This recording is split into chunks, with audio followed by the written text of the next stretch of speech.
F'artiklu estensiv fil-Malta Independent Kevin Aquilina sostna li Malta m'għadix demokrazija parlamentari u li qed issir stat faxxista fejn ma jibqax rispett tar-rule of law u akkuża li l-gvern qed ineħħi liġijiet li jħarsu valuri Ewropej u semma bħala eżempju l-mekkaniżmu għal bilanċ bejn il-ġeneri li skontu jmur kontra d-demokrazija. Mitluba tikkummenta dwar dan is-segretarju parlamentari responsabbli mir-riformi u l-ugwaljanza Rebecca Buttigieg ċaħdet l-argumenti ta' Aquilina bħala li ma jagħmlu l-ebda sens u juru biss estremiżmu.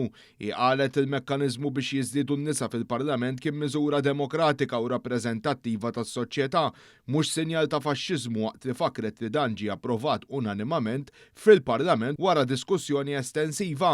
Il-Professur Aquilina li qrib l-għaqda Repubblika u spiss jiġi kwotat fuq il-medja nazzjonalista u koll iddeskriva l-Parlament bħala frivolous talking shop with no power u li l-Speaker u d-driħestis tal-Gvern minn barrek allega l-Qorti Kostituzzjonali m'għandix saħħa biex tiddefendi d-drittijiet umani.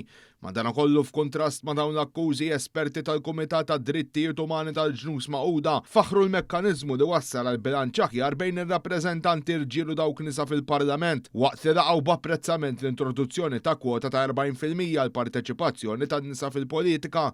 Minn meta daħal fis-seħħ dan il-mekkaniżmu Malta teret fil-klassifika tal-European Institute for Gender Equality.